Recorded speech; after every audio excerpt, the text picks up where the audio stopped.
Everybody right now is having a view panic because views are down, but they all seem to be missing something. And I've got 3 points that I think we need to talk about as to why views are down. So the original video that got me onto this was the clip from the WAN show, Our Views Are Down segment, where they're talking about the fact that at the start of August, they've had a massive drop in views. Dan's generated some graphs to show what's been happening, and you can see here clearly that at the start of August, something happens. They do have a massive dip.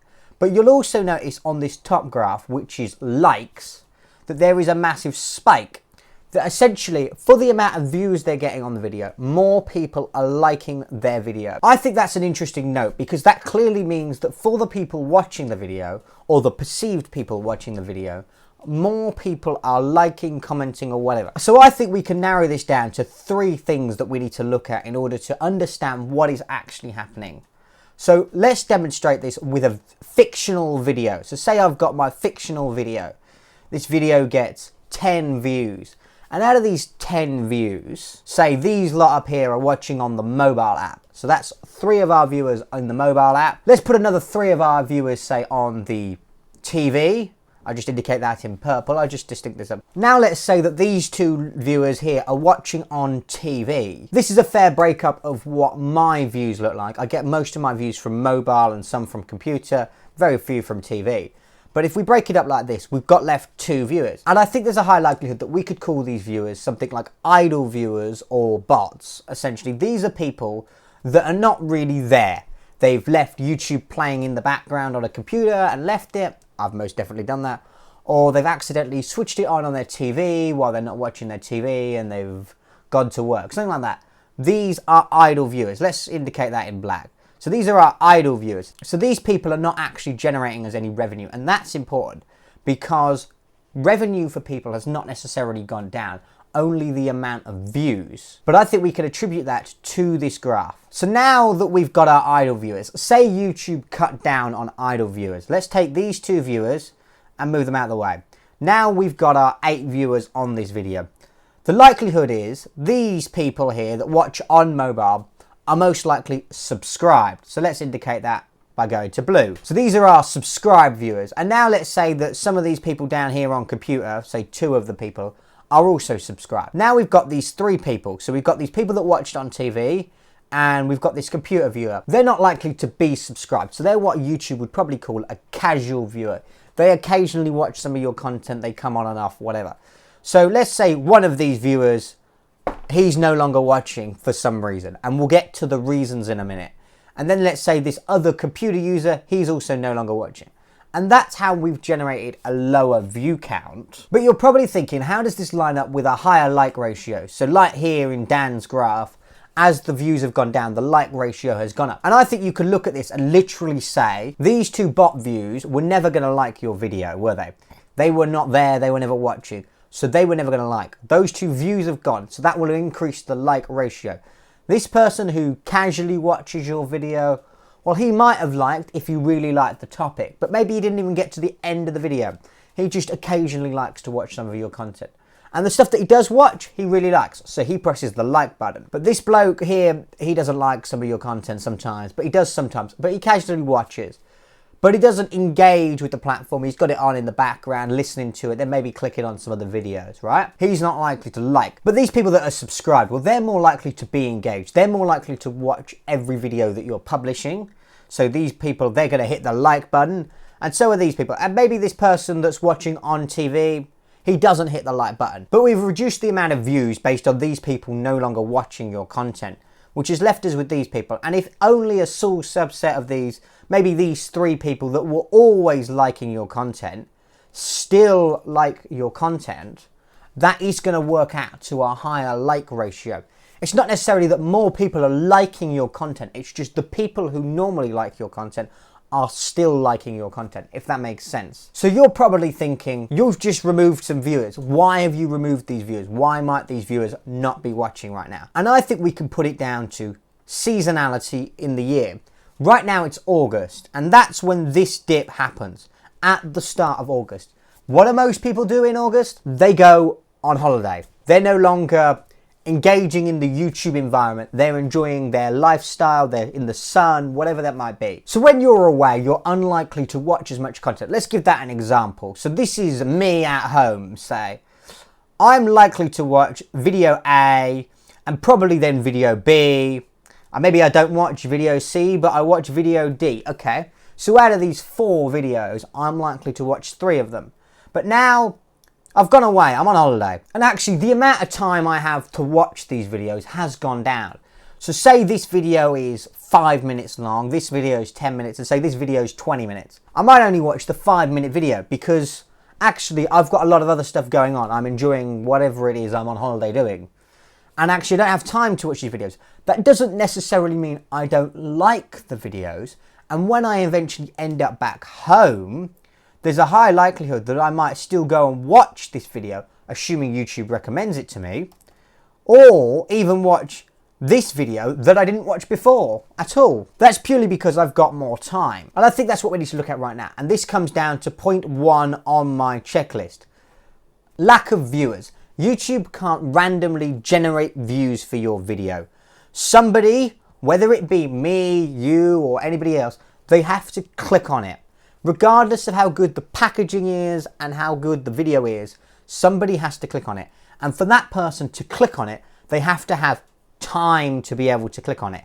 So when you're away on holiday, which most people do in August, the amount of time you've got to click on that video is down. I think there's something else we need to look at, and that's TikTok. I think short form content is kind of why viewers are down so much this year. Think about it. If you are a viewer, say you're on a holiday, you're by the pool, you could either watch your 10-minute Mr. Beast video, or you could say watch your 30-second, 60-second TikTok. If you are this person here, and you want to know what to watch, do you A, think about it mentally and go, I want to watch this video and then this video and this video, and think about it mentally? Or do you just sit there on TikTok and scroll the shorts videos as all of these videos slowly scroll past your homepage? I think most likely people on holiday are scrolling on TikTok. They're not watching long form content. And I think this is attributing to the lack of views, as well as something else that I've got here, which is point number 3, which is viewer engagement. Viewers are no longer willing to spend 5, 10, 15 minutes to watch a video, especially when they've got other stuff going on. I think our habits are changing. We want that dopamine addiction. And that's why TikTok and YouTube Shorts are really taking off. So looking at these 3 graphs of you at home, you on holiday, and you on TikTok, I want to know what you think to this. Do you agree? Are you at home watching more content because you've got more free time? You come in from work, you sit down on the sofa, you go, you play your YouTube video and you watch it. And then on holiday, are you watching less because you're doing more? You're in the pool, you're on the slides, you're doing whatever. You're doing your jet ski, and I don't know what you're up to on your holidays. Or are you on TikTok more now? And I think a combination of these 3 factors result in less viewer numbers. There are less people physically there looking at YouTube to watch the content. Not that they're not on the platform. They're just not spending as much time on the platform because right now in summer, their lives are busier. I mentioned viewer engagement, and I think this is really important because I think people are less interested in watching a really long video. Or if they are, they're a bit more selective with what they're watching. You want that fix. You want it to have some emotional value, some impact on you, or anything like that. Let me just quickly explain the startup of a YouTube video, the first 30 seconds or so, and I'll show you why I think that. So this is the first 30, 40 seconds of a YouTube video. Essentially where it goes is, in the first 7 seconds, you're supposed to reward the viewer by showing them what they clicked on in the thumbnail, right? So when you click on the video, you want to see what you saw in the thumbnail. You want to know that that click is the right choice. And this is really meeting that addiction. You want to know that what you did was the right thing. This makes the viewer feel a certain way, and that's likely to get them to stay on the video longer. And then for the first 20 or so seconds, you're supposed to make it feel a bit more personal. You're supposed to give them a view as to why they should care about your view and this part of the video. And then in the next 30 seconds or so, you're supposed to show them something they weren't expecting. Give them that twist or that other bit of information. And well, I don't really follow this very well. I'm not great at it, but this is essentially how you're supposed to lay out a YouTube video in 2025. Mr. Beast does a great job of this. and the amount of cuts and stuff that he does really improve that. But looking at that, let's look at this. All of it is designed to keep you engaged. It's designed to feed you that sort of like dopamine down that tunnel to make you think, okay, now I'm 7 seconds into the video. I feel happy about the choice I made. Oh, now I agree with the person I'm watching. I feel why they are bothered about this topic or whatever. Oh, and I didn't expect to know that bit of information. And you've given them that little bit of a fix. They're kind of addicted to the video. And that matters, I think. And I think this matters because it results in every piece of content kind of following this pattern. And actually, now that I spend some time making YouTube videos, noticing this pattern at the start of a YouTube video is so obvious. And well, this pattern, it doesn't necessarily affect just YouTube. You have to do a similar thing in a TikTok or a short or whatever it might be. They need to follow the same sort of pattern, of course, quicker for a short. But I think this is why viewer engagement is affecting how videos perform. Say take this video. This is the video I uploaded prior to this one about the Apple event. And as you can see, it's had 160 views, which for me is a bit low. Normally they're a bit higher. It's got a relatively okay, for me, click-through rate of 1.5%. My click-through rate is terrible. I have no idea why, but anyway. And the average view duration is down for me at 5 minutes 30. You're thinking 5 minutes 30? It was an 8-minute video. And actually, to be fair, I do really well with my average view duration. I just don't do very well with my click-through rate, which results in me getting not very great views. But this average view duration metric is really what YouTube care about. They want to keep you on the platform. They want you to watch this video, then go watch another one. Going back to what we looked at earlier, let's look at it with a different light.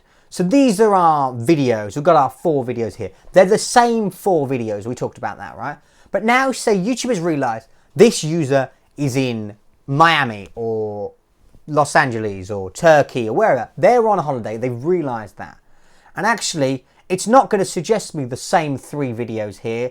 It's going to suggest me 3 travel videos about the location I'm in because it thinks I might be interested in that. So these are 3 completely new videos that at home you wouldn't watch, but now that you're here, you might. So the likelihood that you click on those videos is probably higher, right? Because you're interested in them about the location you're in. But these aren't the videos that you watch at home. And actually, this one video that you got suggested that you would watch at home, but you might not necessarily love to watch, you probably don't watch it. And that results in lower viewership for that video. But then when you do eventually travel home, your viewing habits are going to go back to what they were, and you'll probably catch up on videos that you would have watched while you were away. And I think that covers these 2 points. Lack of viewers. Viewers aren't watching the content they're normally watching because they haven't got as much time, because they're on holiday, which is something most people do at the start of August. And viewer engagement. Viewer engagement will reduce because people are busy, they've got lives in the summer, a lot of stuff is happening. And starting in September, they're all going back to work and school, or maybe starting a new job or a new career. And they're going to spend more time on that initially, and then YouTube will creep back up in their lives. The second point that I put here was bots. There are a lot of people talking about YouTube cutting the amount of views on computer. And I don't necessarily disagree with that. Like when we looked at my video here, I do think that YouTube will want to cut down on the amount of people who are idle viewers. If you are watching the video in the background, I wouldn't be surprised if YouTube is making some changes on how they count that, or even how they stream that to you.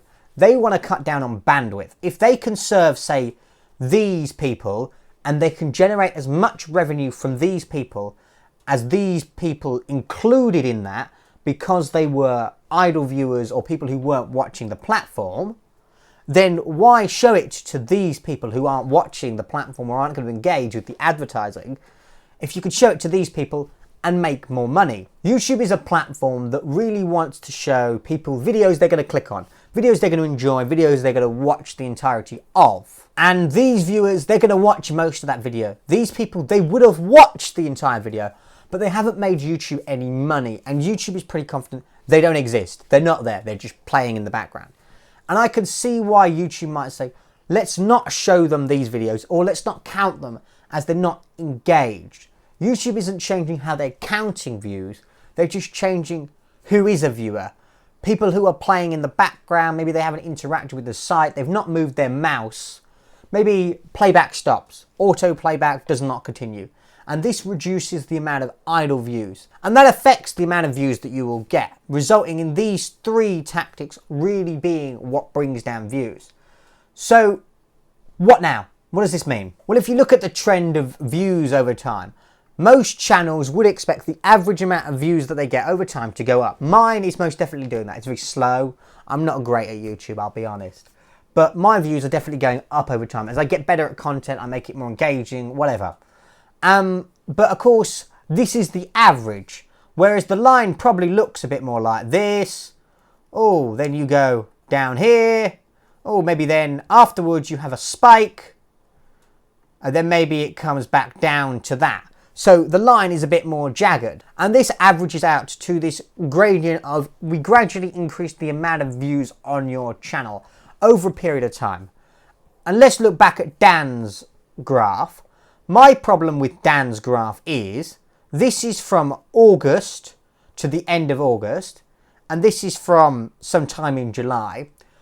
If you went back to this time last year and looked at the exact same time window, I want to know if you would get a similar trend. Maybe not so distinct, but would you notice something like that? I think we also need to look at the fact that this isn't affecting everybody. So why isn't it affecting everybody? Well, it's not affecting everybody because if we look at this again, people are likely to click on your video. If you are a great fan of a Mr. Beast video and you absolutely love his content, you watch every one of his videos, the likelihood that that one video that you watch on holiday is going to be that Mr. Beast video is probably really high. Okay, so he's not going to notice a dip. But if you're not a massive fan of a science-related channel, but you watch their occasional videos because you find them interesting, you're not going to watch it on holiday. And I think this wraps up kind of what I'm trying to say. The problem is not necessarily that your video is getting shown to less people or YouTube is counting less views. I think it's that the summer effect is what's happening. People are watching different content over summer, they're more engaged, they're going outside, they're enjoying the world. But at some point this trend will trend normal. But this is my 2 cents on the matter. And this is kind of based on my experience right now. I'm watching less YouTube, I'm going out more, I'm doing other stuff. I scroll on YouTube Shorts and TikTok occasionally, but my viewing habits have definitely changed. But I'm interested in your thoughts, because I think this concludes my explanation. It's been quite a long video. But anyway, I hope to see you in the next one. I hope you found this interesting. Until then, goodbye.